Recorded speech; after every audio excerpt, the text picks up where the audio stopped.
నమస్తే, welcome to our channel. నేను మీ ప్రియాంకారావు. జగన్మోహన్ రెడ్డి గారి హయాంలో కట్టడాలు ఏవైతే ఉన్నాయో అవి ఎంత నాసిరకంతో నిర్మించారు అనేది ఈరోజు బయటపడుతుంది. అంతకుముందు మనం చూసుకుంటే రిషికొండ ప్యాలెస్లో కూడా వర్షానికి నీళ్లు కారడం చూసాం. ఇప్పుడు 200 కోట్ల రూపాయలు బడ్జెట్తో ఏదైతే బిఆర్ అంబేద్కర్ గారి విగ్రహం కట్టారో అక్కడ కూడా నాసిరకం బయటపడింది. మరి దీన్ని ఎలా చూడాలి అంటే, మేము ఇన్ని కోట్లు ఖర్చు పెట్టామని చెప్తున్న జగన్మోహన్ రెడ్డి గారి ప్రభుత్వంలో అసలు ఏం జరిగిందనేది తెలుసుకుందాం. దీని గురించి మనతో మాట్లాడడానికి ప్రముఖ పొలిటికల్ అనలిస్ట్ అప్పసాని రాజేష్ గారు ఉన్నారు. ఆయన అడిగి తెలుసుకుందాం. నమస్కారం సార్. నమస్కారం సార్. మొన్నటి వరకు రుషికొండ ప్యాలెస్ ఒకటే అన్ని కోట్లు ఖర్చు పెట్టినా నీళ్ళు కారుతుంది అనుకున్నారు.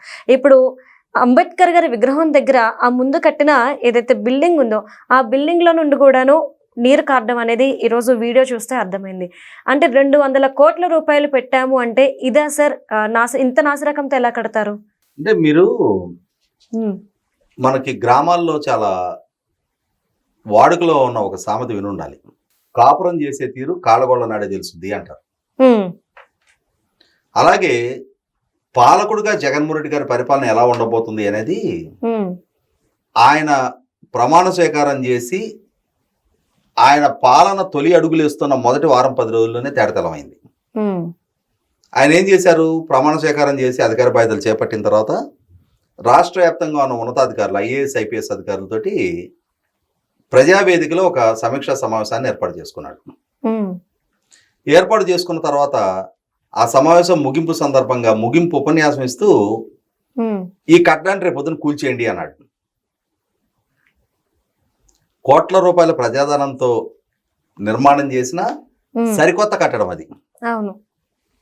ఒకవేళ చంద్రబాబు నాయుడు గారి ద్వారా ఇది నిర్మాణం జరిగింది, చంద్రబాబు నాయుడు గారి ఇంటి పక్కన ఉంది, ఇది ఇట్లాగే ఉంచితే ఇప్పటికే ప్రధాన ప్రతిపక్ష నాయకుడిగా నన్ను కలవటానికి వచ్చే ప్రజలతో మమేకం అవటం కోసం ఈ హాల్ నాకు కేటాయించండి అని ఆయన లేఖ రాశాడు. ఒకవేళ ఆయన కేటాయించాల్సి వస్తామో అని చెప్పని ఆలోచన ఉంటే అది ఫ్యాబ్రికేటెడ్ స్ట్రక్చర్. అంటే ఏ పార్ట్కి ఆ పార్ట్ ఓడదీసి ఇంకో దగ్గర బిగించుకోవచ్చు. మహా అయితే ఆ దాన్ని డిటాచ్ చేయడానికి అయ్యే ఖర్చు, వేరే దగ్గర ఇన్స్టలేషన్ చేయడానికి, ఎరెక్షన్ చేయడానికి అయ్యే ఖర్చు తప్పితే వేరే పెద్ద నష్టం ఉండదు. కానీ జగన్మోహన్ రెడ్డి గారు మాత్రం ప్రొక్లైనర్లు పెట్టి దాన్ని నేలమట్టం చేసి కొత్తగా నిర్మాణం చేసిన సంస్థలు ఆఖరికి ఏసీలు కూడా తీసుకొని ఇలా బయటికి. అంటే ఏ విధానాన్ని ఆయన, ఏ విధమైన సంకేతాన్ని ఆయన రాష్ట్ర ప్రజలకు ఇచ్చారు? Mine is not a constructive government, I'm a destructor. నేను వినాశనం కోరుకునే విధ్వంసకారుణ్ణి. నా పాలనలో మీరు నేను నిర్మాతను అని చెప్పని ఆశించొద్దు. నా పాలన అనేది విధ్వంసం, కూల్చివేతలు, ఆక్రమణలు, అరాచకాలు, దాడులు, దౌర్జన్యాలు ఇవి మాత్రమే కొనసాగుతాయి అని చెప్పని తొలి వారంలోనే ఈ కట్టడం కూల్చివేత ద్వారా ఒక సంకేతం ఇచ్చాడు. అటువంటి జగన్మోహన్ రెడ్డి పరిపాలనలో రాష్ట్రం చేసుకున్న అదృష్టవశాత్తు ఆయన హయాంలో ఏ ఇరిగేషన్ ప్రాజెక్టు నిర్మాణం పూర్తి కాల.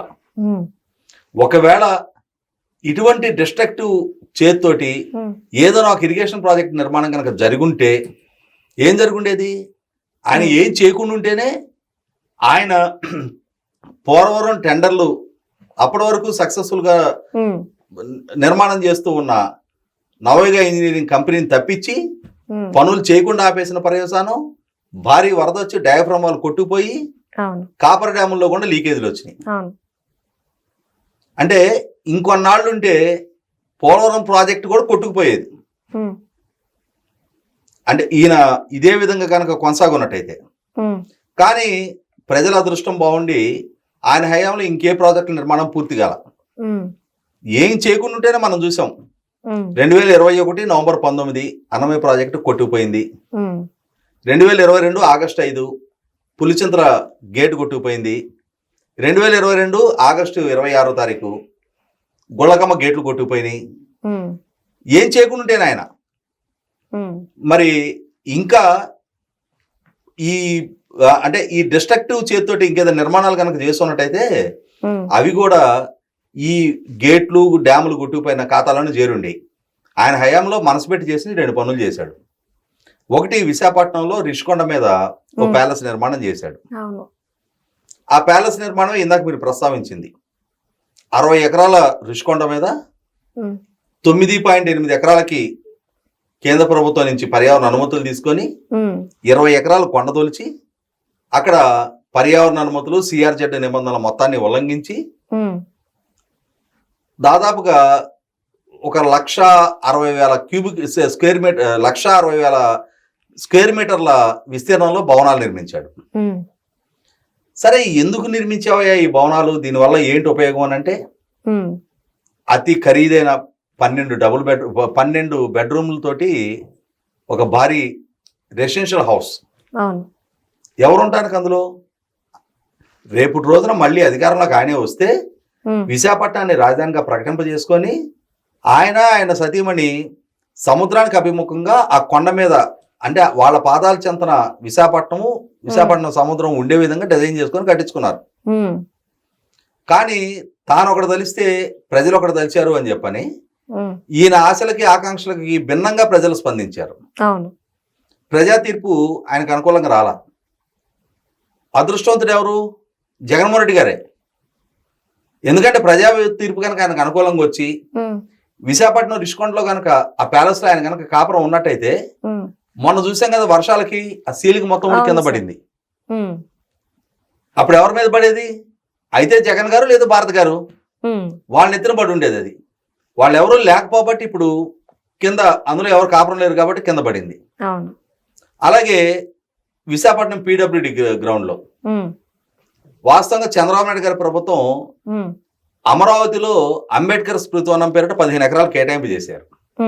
అక్కడ ఒక ధ్యాన మందిరము, అంబేద్కర్ గారి రీసెర్చ్ సెంటరు, అంబేద్కర్ గారి 100 అడుగుల విగ్రహం పెట్టాలి అనేది వాళ్ళ ఆలోచన. కానీ జగన్మోహన్ రెడ్డి గారు చంద్రబాబు దలిచిన దగ్గర, చంద్రబాబు నిర్ణయం చేసిన దగ్గర నేనెందుకు పెడతా, నాదొక యూనిక్నెస్ ఉండాలి కదా అని చెప్పని పీడబ్ల్యూడి గ్రౌండ్ అనేది విజయవాడ నగరానికి ఒక పట్టుగొమ్మ. ఎగ్జిబిషన్లు జరిగినా, ఏదైనా మీటింగులు జరిగినా, బుక్ ఫేర్లు జరిగినా అందులోనే దొరుకుతాయి. వాటికి ఏటికి అవకాశం లేకుండా, ఆస్కారం లేకుండా వాళ్ళందరిని తరివేసేసి అక్కడి నుంచి ఆ గ్రౌండ్ లో వెళ్ళి అంబేద్కర్ గారి విగ్రహం పెట్టాడు. సరే, పెట్టావు. తీరా ఇప్పుడు చూస్తే 2024 జనవరిలో ఆ భవనం ఓపెనింగ్ జరిగింది. రేపు జనవరి వస్తే 2 ఏళ్ళు. ఇప్పుడే ఆ భవనంలో నుంచి నీళ్లు దారలా గారుతున్నాయి, ఫౌంటైన్ లో వదిలినట్టుగా. సహజంగా ఒక బిల్డింగ్ లైఫ్ పీరియడ్ అనేది ఒక 50 ఏళ్ళలో 100 ఏళ్ళలో ఉంటది. ఇదే జగన్మోహన్ రెడ్డి గారు 2019కి ముందు చంద్రబాబు నాయుడు గారి ప్రభుత్వం ద్వారా నిర్మాణం చేసిన సచివాలయంలో ప్రతిపక్ష నాయకుడికి ఆయన కేటాయించిన ఛాంబర్లో నీళ్లు గారుతున్నాయి, నాణ్యత లోపం అని చెప్పి నానా యాగి చేశాడు. కానీ 2019లో ఆయన అధికారంలోకి వచ్చిన తర్వాత మరి ఒక్కరోజు కూడా నీళ్లు గారలా. ఎందుకనో అంటే ఏంటి, అక్కడ ఆయన ప్రతిపక్ష నాయకుడిగా ఉన్న రోజు నాటి ప్రభుత్వాన్ని అస్థిరపాలు చేయడం కోసం నీళ్లు ఆయనే కార్యలాగా చేశాడు. కుట్రపూరితంగా ప్రభుత్వానికి చెడ్డ పేరు తీసుకురావడం కోసం అటువంటి చిల్లర పనులు పాల్పడ్డాడు. లేకుంటే మరి ఆ రోజు గారిన నీళ్లు 5 సంవత్సరాలు ఈయన పరిపాలనా హయాంలో ఎందుకు గారలా?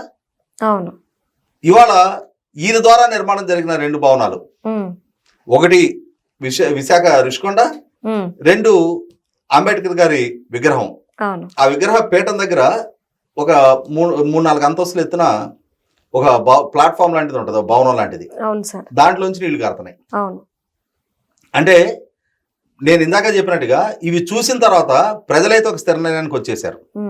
మా అదృష్టం బాగుండి, ముఖ్యంగా నీటి ప్రాజెక్టులు వాటి దిగువనున్న ప్రజలందరూ కూడా ఈ మహానుభావుడి హయాంలో ఏ ఒక్క ప్రాజెక్టు పూర్తి కాకపోవటం వల్ల మా అదృష్టం బాగుండి మేము మా పిల్ల జల్లతో సుఖంగా ఉండగలుగుతున్నాం.